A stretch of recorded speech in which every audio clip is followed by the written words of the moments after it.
يا الله، صباح الخير اخوان، حياكم الله متابعين دراجات عدير ابو عسل.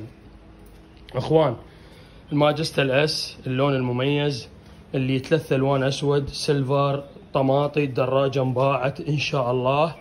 الاخونا مراد من اهالي كركوك.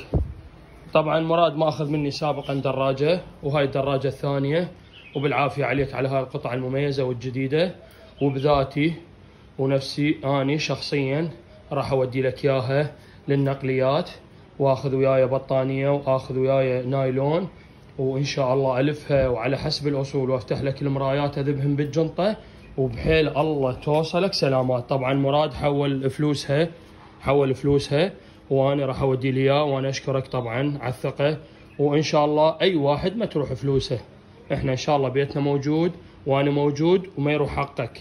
فان شاء الله يا اخوي راح اوديها انا بذاتي وبنفسي النقليات ان شاء الله، ومن هناك اكمل باقي التصوير وياك وتأمرنا امر، وبالعافيه عليك على هاي القطعه المميزه. ان شاء الله ارجع وياكم بعد ما اوصلها للنقليات.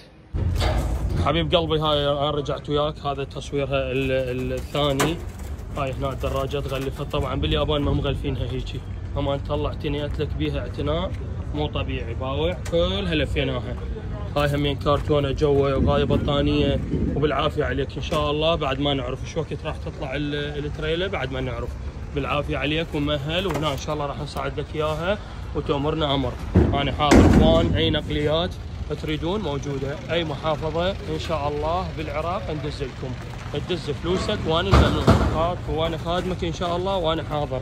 حياكم الله متابعين دراجات عدير ابو عسل، سلام للجميع، وان شاء الله وقادم افضل.